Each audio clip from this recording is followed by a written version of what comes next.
پڑھو پڑھو قرآن پڑھو پڑھو قرآن پڑھو پڑھو قرآن پڑھو۔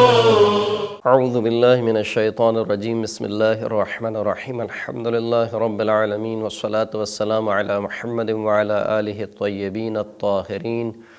واللعنۃ الدائمۃ علی اعدائہم اجمعین، اما بعد فقد قال اللہ سبحانہ وتعالی فی کتابہ المجید، بسم اللہ الرحمن الرحیم، وَإِذْ قَالَ لُقْمَانُ لِابْنِهِ وَهُوَ يَعِظُهُ يَا بُنَيَّ لَا تُشْرِكْ بِاللَّهِ إِنَّ الشِّرْكَ لَظُلْمٌ عَظِيمٌ۔ محترم سامعین کرام، قصص القرآن پروگرام کے ساتھ آپ کی خدمت میں حاضر ہیں۔ حضرت لقمان علیہ السلام کے بارے میں گفتگو ہو رہی تھی۔ حضرت لقمان کا ایک بیٹا تھا کہ جس بیٹے کو حضرت لقمان نے انتہائی خوبصورت نصیحتیں فرمائیں، اور وہ اس قدر اچھی نصیحتیں تھیں کہ خداوند کریم نے ان نصیحتوں کو قرآن مجید کی آیات بنا دیا۔ کیا آپ جانتے ہیں کہ حضرت لقمان نے اپنے بیٹے کو کیا نصیحتیں کیں؟ خداوند کریم ارشاد فرماتا ہے کہ وَإِذْ قَالَ لُقْمَانُ لِابْنِهِ، جب حضرت لقمان نے اپنے بیٹے سے کہا، وَهُوَ يَعِظُهُ، جبکہ حضرت لقمان اپنے بیٹے کو نصیحت کر رہے تھے، یا بنیا لا تشرک باللہ ان الشرک لظلم عظیم، اے میرے بیٹے اللہ کے ساتھ کسی کو شریک قرار نہ دینا۔ کیوں؟ ان الشرک لظلم عظیم، کیونکہ شرک انتہائی اہم، انتہائی بڑا ظلم ہے۔ اس آیت میں خداوند کریم نے حضرت لقمان کی نصیحت کو بیان کیا۔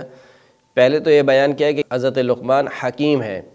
حکیم کا مطلب یہ نہیں ہوتا کہ حکیم شخص فقط اپنی زندگی پر نظر رکھے، فقط اپنے آپ کی اصلاح کرے، اپنے خانوادے سے، اپنی اولاد سے، اپنے بھائی بہنوں سے بے خبر ہو، بلکہ حکیم شخص کا کام یہ ہوتا ہے کہ جس طریقے سے اپنے آپ کو وہ خدا کے عذاب سے بچا رہا ہے، اسی طریقے سے اپنے سے منسلک جتنے بھی افراد ہیں، خواہ وہ اس کی اولاد ہو، خواہ وہ اس کے رشتہ دار ہوں، خواہ وہ اس کے اہل محلہ ہوں، ان کے بارے میں بھی فکر مند ہو اور ان کو بھی اللہ کے عذاب سے بچائے۔ تو خداوند کریم فرماتا ہے کہ حضرت لقمان نے بیٹے سے کہا جبکہ وہ ان کو نصیحت کر رہے تھے، کیا پکارا؟ یا بنیا،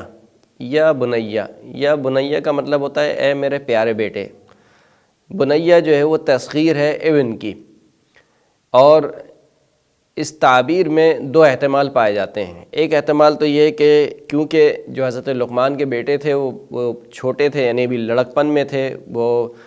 بالغ نہیں تھے، حد بلوغت تک نہیں پہنچے تھے، اس وجہ سے حضرت لقمان نے کہا کہ اے میرے کمسن بیٹے، اے میرے پیارے بیٹے۔ یا پھر حضرت لقمان نے شفقت کی خاطر حضرت اپنے بیٹے کو بنیا کہا۔ لیکن بہرحال یہاں پر پہلا والا احتمال زیادہ قوی ہے کہ حضرت لقمان کے جو بیٹے تھے وہ ابھی بلوغت کی حد تک نہیں پہنچے تھے، یعنی لڑکپن میں تھے، اور حضرت لقمان ان کو نصیحت کر رہے تھے۔ اس سے یہ سمجھ میں آتا ہے کہ تربیت کا عمل جو ہے وہ بچپن سے ہی شروع ہو جانا چاہیے۔ تربیت کے لیے انسان کو انتظار نہیں کرنا چاہیے کہ جب میرا بچہ مثال کے طور پر 14 سال کا ہوگا، جب میری بیٹی 9 سال کی ہوگی تو اس وقت مثال کے طور پر نماز پڑھ لے گی، جب وہ 15 سال کا ہوگا تو اس وقت روزہ رکھ لے گا۔ ابھی سے اس کو کیا میں نماز سکھاؤں، روزہ سکھاؤں؟ کہا کہ نہیں، تربیت کا جو عمل ہے وہ بچے کے بچپن سے ہی شروع ہو جانا چاہیے۔ البتہ ہر مرحلے پر تربیت اسی اعتبار سے ہوگی، یعنی اگر چھوٹا بچہ ہے تو اس کی تربیت اسی اعتبار سے ہوگی۔ چھوٹے بچے سے ظاہر سی بات ہے اب یہ تقاضا نہیں کر سکتے کہ وہ پوری کی پوری نماز بالکل بڑوں کی طرح صحیح طریقے سے پڑھے۔ چھوٹے بچے کے لیے اتنا ہی کافی ہے کہ وہ آپ کے ساتھ نماز میں آپ کے برابر میں کھڑا ہو جائے، آپ کی طرح مثال کے طور پر وضو کرے، اگرچہ کہ صحیح وضو نہ کرے پھر بھی آپ کی طرح، جیسے آپ پانی منہ پر پھیر رہے ہیں وہ بھی پانی پھیرے، آپ پانی جس طریقے سے ہاتھوں پہ ڈال رہے ہیں اسی طریقے سے وہ بھی ڈالے، اتنا کافی ہے چھوٹے بچے کے لیے۔ تو ہر مرحلے پر تربیت کا ایک مرحلہ ہے عمر کے اعتبار سے، لہٰذا کوئی شخص یہ نہ سمجھے کہ تربیت کا مرحلہ جو ہے وہ بلوغت سے شروع ہوگا یا جب بچہ بڑا ہو جائے گا اس وقت شروع ہوگا۔ کہا نہیں، بچپن سے۔ اس لیے امام کی حدیث ملتی ہے، امام ارشاد فرماتے ہیں، مولا کائنات امیر المؤمنین علی ابن ابی طالب علیہ السلام ارشاد فرماتے ہیں کہ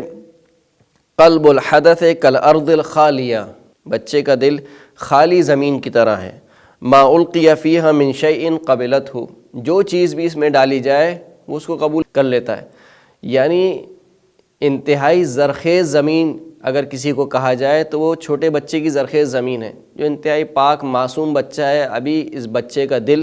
برائیوں سے آلودہ نہیں ہوا، گناہوں سے آلودہ نہیں ہوا، لہٰذا اس کا جو دل ہے پاک اور پاکیزہ دل ہے، صاف دل ہے، نرم دل ہے، ابھی اس کے دل میں جو بوئیں گے بعد میں وہی چیز بڑی ہوگی، لہذا ابھی سے تربیت کا آغاز کیجیے۔ اسی طریقے سے ایک اور حدیث میں امام اشار فرماتے ہیں کہ ما نحل والد ولدا افضل من ادب حسن، کہ کوئی چیز بھی کوئی والد اپنے بیٹے کو نہیں دیتا اچھے آداب سے بہتر، یعنی اگر کوئی والد اپنے بیٹے کو تحفہ دینا چاہتا ہے تو اچھے ادب سے بہتر کوئی اور تحفہ نہیں ہے جو ایک والد اپنے بیٹے کو دے سکتا ہے۔ اسی طریقے سے امام زین العابدین علیہ الصلوۃ والسلام نے دعا میں ارشاد فرمایا کہ وَأَعِنِّي عَلَىٰ تَرْبِيَتِهِمْ وَتَأْدِيبِهِمْ وَبِرِّهِمْ، خداوند کریم میری مدد فرما میری اولاد کی تربیت پر، یعنی میری مدد فرما کہ میں اپنی اولاد کی تربیت کر سکوں، وَتَأْدِيبِهِمْ میں ان کو ادب سکھا سکوں، وَبِرِّهِمْ میں ان کو نیکی کے کام سکھلا سکوں۔ تو حضرت لقمان نے فرمایا کہ یا بنیا لا تشرک باللہ، شروع کہاں سے کیا حضرت لقمان نے؟ لا تشرک باللہ، عقیدے سے شروع کیا، یعنی ابھی یہ نہیں سکھایا کہ دیکھو تمہیں نماز پڑھنی ہے، تمہیں روزہ رکھنا ہے، تمہیں مثال کے طور پر جھوٹ نہیں بولنا ہے، تمہیں غیبت نہیں کرنی ہے، تمہیں کسی کو اذیت نہیں پہنچانی ہے، کہ یہ جو اعمال ہیں یہ اعمال کا دار و مدار انسان کے عقیدے پر ہے۔ عقیدہ جب تک درست نہیں ہوگا اس وقت تک ان اعمال کا کوئی فائدہ نہیں ہے، لہٰذا عقیدہ درست ہونا پہلی شرط ہے، پہلے عقیدہ صحیح ہو پھر اس کے بعد اعمال صالحہ۔ جب تک عقیدہ صحیح نہیں ہے انسان کتنے ہی اچھے اعمال انجام دے لے کوئی فائدہ نہیں ہے۔ اور عقیدوں میں جو سب سے بنیادی ترین عقیدہ ہے وہ عقیدہ توحید ہے، یعنی تمام عقائد کی بنیاد جس عقیدے پر ہے، اسلامی عقائد کی بنیاد جس عقیدے پر ہے وہ عقیدہ توحید ہے۔ عقیدہ توحید اگر درست نہیں ہے تو نہ عقیدہ نبوت درست ہوگا، نہ عقیدہ امامت درست ہوگا، نہ معاد کا عقیدہ درست ہوگا، نہ عدل الہی کا عقیدہ درست ہوگا، نہ دیگر عقائد انسان کے درست نہیں ہو سکتے جب تک عقیدہ توحید انسان کا درست نہیں، یعنی اساسی ترین اگر اسلام کا کوئی عقیدہ ہے تو عقیدہ توحید ہے۔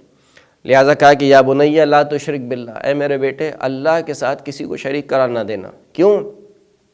کیونکہ شرک جو ہے وہ ان الشرک لظلم عظیم، شرک جو ہے وہ بہت بڑا ظلم ہے، یعنی اس سے بڑھ کر کیا ظلم ہوگا کہ انسان ایک مخلوق کو خالق کے برابر میں لا کر کھڑا کر دے، یعنی وہ خدا کے علاوہ جو بھی چیز ہے وہ خدا کی مخلوق ہے، کتنی ہی بڑی کیوں نہ ہو، کتنی ہی افضل کیوں نہ ہو، لیکن بالآخر خدا کی مخلوق ہے۔ خالق اور مخلوق کبھی برابر نہیں ہو سکتے ہیں، یہ طے ہے۔ خالق اور مخلوق، ایک وہ جو دینے والا ہے اور ایک وہ جو لینے والا ہے، یہ دونوں کبھی بھی برابر نہیں ہو سکتے، اس لیے کہ جو دینے والا ہے وہ غنی بالذات ہے، اس نے کسی سے لیا نہیں ہے، اور جو دینے والا ہے اس کا مطلب ہے کہ وہ فقیر تھا، نہیں تھا اس کے پاس، اس نے کسی سے لیا ہے۔ تو دینے والا اور لینے والا کیسے برابر ہو سکتے ہیں؟ تو جب انسان دینے والے اور لینے والے کو ایک ہی صف میں کھڑا کر دے، خالق اور مخلوق کو ایک ہی صف میں لے آئے، رازق اور مرزوق کو ایک ہی صف میں لے آئے، عابد اور معبود کو ایک ہی صف میں لے آئے، تو اس سے بڑھ کر کوئی اور ظلم نہیں ہے خدا کی ذات کے حق میں۔ خدا کے حق میں اس سے بڑھ کر کوئی اور ظلم نہیں ہے کہ انسان خدا جیسی ہستی کے برابر میں اس کی مخلوق کو لا کھڑا رکھے۔ کہا کہ ان الشرک لظلم عظیم۔ پھر اس کے بعد یہ 12ویں آیت تھی، اس کے بعد چند آیتوں کے بعد 16ویں آیت میں حضرت لقمان نے ایک اور چیز کی طرف، ایک اور عقیدے کی طرف اشارہ کیا۔ فرمایا کہ یا بنیا انہا ان تک مثقال حبۃ من خردل فتکن فی صخرۃ او فی السماوات او فی الارض یأتی بها اللہ ان اللہ لطیف خبیر۔ پہلی آیت میں توحید کو درست کیا، اس آیت میں حضرت لقمان نے معاد کو درست کیا۔ معاد کو یعنی یہ نہ سمجھنا کہ تمہاری زندگی بس یہی دنیا کی زندگی ہے، اس کے بعد تم مر کھپ جاؤ گے، تمہارا جیسے جانور مر جاتے ہیں ایسے تم بھی مر جاؤ گے، تمہارا کوئی حساب و کتاب نہیں ہوگا۔ بلکہ کیا فرمایا کہ اے میرے بیٹے، اگر رائی کے دانے کے برابر بھی کوئی عمل انجام دو گے، اور وہ عمل، وہ رائی کے برابر کا جو عمل ہے، اگر وہ پہاڑوں کی سخت چٹان میں ہو، پتھروں کی سخت چٹان میں پوشیدہ ہو، یا وہ آسمانوں میں ہو، یا وہ زمین میں ہو، یأتی بہ اللہ، خدا اس کو قیامت کے دن لا کر رہے گا۔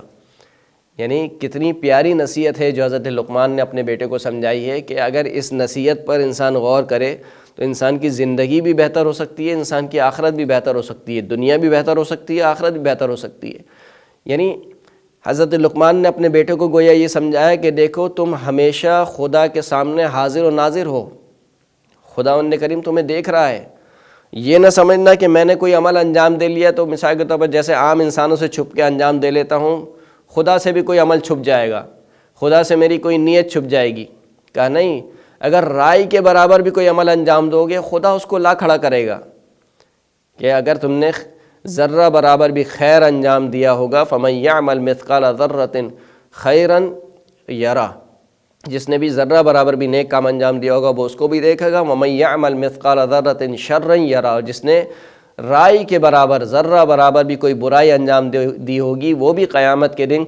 دیکھے گا۔ تو حضرت لقمان نے جو نصیحت کی ہے اس کے ذریعے سے دنیا اور آخرت کا تصور اپنے بیٹے کو سمجھا دیا کہ دیکھو، ایک تو یہ نہ سمجھنا کہ تمہاری فقط یہی دنیا ہے،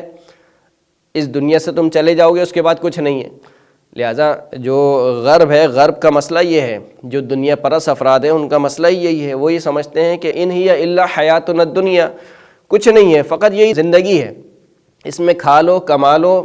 اس میں مزے اڑا لو، 4 دن کی چاندنی ہے پھر اندھیری رات، یعنی وہ اسی دنیا کو سب کچھ سمجھتے ہیں۔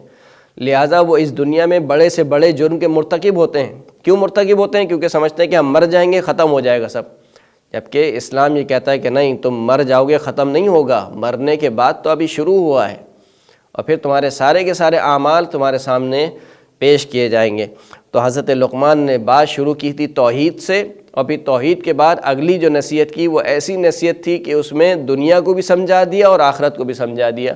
گویا مولا کائنات امیر المؤمنین کا یہ قول یہاں پر صدق آتا ہے حضرت لقمان کی اس نصیحت پر، کہ مولا فرماتے ہیں کہ رحم اللہ عبدا علم من عین فی عین و الی عین، خدا اس بندے پر رحم کرے جو یہ جانتا ہو کہ کہاں سے آیا ہے، کہاں پر آیا ہے اور کہاں جانا ہے، یعنی توحید شناسی، دنیا شناسی اور آخرت شناسی۔ اگر یہ 3 چیزیں انسان سمجھ لے تو انسان کی دنیا بھی بہتر ہو سکتی ہے اور انسان کی آخرت بھی بہتر ہو سکتی ہے۔ وآخر دعوانا ان الحمد للہ رب العالمین۔ اللهم صل على محمد